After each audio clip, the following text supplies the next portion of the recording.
My name is Clara. I always believed life was simple. You find love, you build a life, and you cherish it. But sometimes, love demands more than smiles and happy moments. Sometimes, it demands sacrifice. You find love, you build a life, and you cherish it. I grew up in a small town surrounded by mountains. My father owned a bookstore, and my mother loved to paint. Our life was quiet, peaceful. I spent most of my childhood reading stories about grand adventures and epic romances, but real life, as I later learned, isn't always like the books. I met Ethan during my first year of college. He was studying engineering, and I was an art student. We couldn't have been more different. He was practical, logical, and always calm. I was passionate, impulsive, and loved to dream. Yet somehow, we clicked. It started with small conversations. He would find me sketching in the college courtyard and ask about my drawings. I found his curiosity endearing. He told me about his plans to design sustainable homes. "I want to make the world better," he said one day, his eyes shining with determination. That was Ethan, always thinking about others. We fell in love slowly, like the soft rhythm of rain. Our dates were simple: long walks, shared coffee, and late-night talks about dreams and fears. He made me feel seen, understood, loved, and I like to think I did the same for him. After graduation, Ethan got a job offer in the city, and I decided to move with him. We rented a small apartment, tiny but cozy. I started working at an art gallery while he worked tirelessly at his firm. Life was good, busy, but good. Ethan's passion for his work only grew. He was part of a project to rebuild homes for families affected by natural disasters. He would come home late, exhausted but happy. "We're making a difference, Clara," he would say. And I believed him. His work inspired me. One night, while we were having dinner, Ethan looked unusually serious. "Clara," he said, his voice steady but soft, "I've been offered a chance to lead a project overseas. It's a big opportunity, but it's in a conflict zone. They need someone to help rebuild schools and homes." My heart sank. The thought of him being so far away, in danger, terrified me. "Do you have to go?" I asked, trying to hide the fear in my voice. "I don't have to," he replied, taking my hand, "but I feel like I should. These people have lost everything. I can help them rebuild, give them hope." How could I argue with that? It was who Ethan was, selfless, compassionate. "If this is what you feel you need to do, I'll support you," I said, though every part of me wanted to beg him to stay. The months leading up to his departure were bittersweet. We spent as much time together as possible, creating memories to hold on to. On the day he left, I held him tightly, whispering, "Come back to me, Ethan. Promise me you'll come back." "I promise," he said, his voice firm. "I'll always come back to you." The days without Ethan were long and quiet. We spoke whenever he could call, but the connection was often poor. He told me about the children he was helping, the families who smiled despite their struggles. His stories were both heartbreaking and uplifting. I was proud of him, but I missed him terribly. One night, I got a call from an unknown number. My hands trembled as I answered. It was one of Ethan's colleagues. There had been an attack near their site. Ethan was injured. My heart stopped. Is he alive?" I managed to ask. Yes," the voice replied. "He's alive, but in critical condition. He's being airlifted to a hospital." I didn't think. I packed a bag, booked the earliest flight, and left for the country Ethan had been stationed in. The journey was a blur of fear and prayers.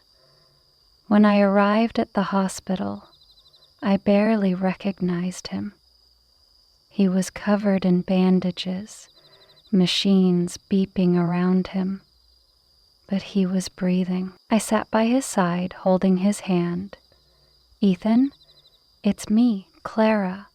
I'm here," I whispered, tears streaming down my face. He didn't respond, but I stayed. Days turned into weeks, and slowly he began to heal. When he finally opened his eyes, the first thing he said was, "Clara." His voice was weak, but it was him. I cried tears of relief, kissing his hand.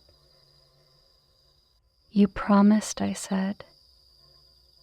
"You promised you'd come back." "I'll always come back to you," he repeated, a faint smile on his lips. The road to recovery was long. Ethan had lost partial mobility in his left leg. He couldn't return to the field. It broke him at first. He felt he had failed. But I reminded him of all the lives he had touched, the hope he had given. "You've done more than enough," I told him. "Now it's time to heal." We returned home, but life was different. Ethan struggled with his new reality, and there were days when he pushed me away. But I stayed. Love isn't just about the good times. It's about weathering the storms together. One evening, as we sat on our balcony, Ethan took my hand. "Clara, I don't know if I'll ever be the same, but I do know one thing. I'm here because of you. Your love kept me going. Thank you." Tears filled my eyes. "We're in this together, Ethan. Always." As the sun set, painting the sky in hues of orange and pink, I felt a deep sense of peace. We had been through so much, but we had each other, and that was enough. Months passed, and Ethan slowly adapted to his new life. He began to teach engineering classes at a local college, sharing his knowledge and passion with students who looked up to him. I continued working at the gallery, but my heart was always at home with him. One day, as I was cleaning out the storage room, I stumbled upon an old sketchbook of mine. Flipping through its pages, I found drawings of the dreams we once had: a small house by the lake, a garden full of wildflowers, and us, surrounded by love and happiness. I couldn't stop the tears from falling. Our dreams felt so far away now. When I showed Ethan the sketchbook that evening, he studied every drawing carefully. "You've always seen the world in such a beautiful way, Clara," he said softly. "I'm sorry if I've taken some of that beauty away." "No," I said firmly, taking his hand. "You've given me something better: love, strength, and purpose. These sketches are just a reminder of what we still have to build together." That night, Ethan suggested a trip, a chance for us to escape the city and reconnect. He wanted to visit the mountains where I had grown up. "Let's go back to where it all began for you," he said, a spark of excitement in his eyes. It had been years since I'd returned, and the idea of sharing that part of my life with him filled me with hope. We packed lightly and left early on a crisp autumn morning. The drive was long but peaceful. The mountains greeted us with their familiar majesty, their peaks kissed by clouds. As we drove through the winding roads, memories of my childhood flooded back, and I found myself smiling more than I had in months. We rented a small cabin near a crystal-clear lake. It was simple but perfect. Ethan's limp was more noticeable on the uneven terrain, but he didn't complain. He was determined to make this trip special. "Let's make new memories," he said, his smile warming me against the chilly air. The days were filled with quiet adventures. We hiked short trails, sat by the lake watching the ripples dance in the sunlight, and talked about everything and nothing. One evening, as the sun dipped below the horizon, Ethan took out a small notebook. "I've been keeping a journal," he admitted shyly. "Writing helps me process everything." He read a passage aloud, his voice steady but emotional. It was about us, how our love had been his anchor through the darkest times. "You saved me, Clara," he said, his eyes glistening. "In every way that matters." I hugged him tightly, feeling the weight of his words. "We saved each other, Ethan," I whispered. "That's what love does." One afternoon, we decided to visit my parents' old bookstore. It had been sold after they retired, but it still stood, its wooden sign creaking softly in the breeze. The new owners had kept much of its charm intact. As we stepped inside, the familiar scent of aged paper and polished wood enveloped us. I felt a pang of nostalgia. Ethan wandered through the aisles, picking up books and smiling at their covers. "This place feels like you," he said, his voice full of warmth. "It's where your stories began." As we left the bookstore, we passed a small garden filled with vibrant wildflowers. I paused, taking in the colors and the sweet fragrance. "Let's plant something like this when we get back home," Ethan suggested.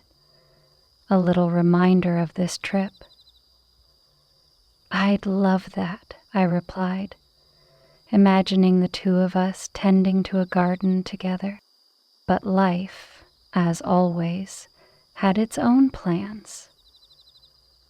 On the last day of our trip, Ethan woke up feeling unwell. His breathing was labored, and his face was pale. Panic gripped me as I rushed him to the nearest hospital.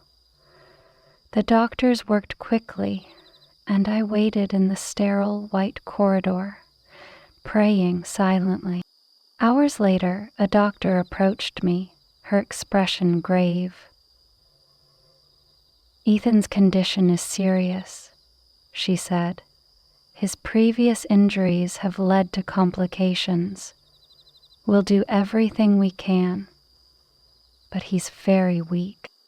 I felt my world crumble. When they allowed me to see him, he looked fragile, a shadow of the man I loved. "Clara," he whispered, his voice barely audible. "I'm sorry for putting you through this." "Don't say that," I said, choking back tears. "You've given me more love and joy than I ever thought possible. I'll be here no matter what." The next few days were a blur of hope and despair. Ethan fought bravely, his spirit as strong as ever, but his body was tired. One evening, as I sat by his bedside, he reached for my hand. "Promise me something," he said, his eyes filled with a quiet intensity. "That I would surrender everything as long as I was able to sleep." "Anything," I replied, tears streaming down my face. "Promise me you'll keep living, keep dreaming, and keep sharing your beautiful view of the world with others." I nodded, unable to speak. He smiled weakly and closed his eyes. That was the last time I saw him alive. Ethan passed away peacefully in his sleep, leaving a void that could never be filled. But his love remained, like a soft, steady light guiding me through the darkness. I returned home, carrying his words and memories close to my heart. Months later, I started a new project, a community art center in Ethan's name. It became a place where people could share their stories, their dreams, and their love. Every corner of the center was filled with reminders of him, from the sustainable design to the wildflower garden we planted out front. Ethan's sacrifice taught me that love isn't just about holding on. It's about letting go, trusting that the bond you share will remain unbroken. And as I watched the wildflowers sway in the breeze, I knew he was still with me, in every step I took and every dream I pursued. If you enjoyed this story, please like, subscribe, and share. See you in the next video.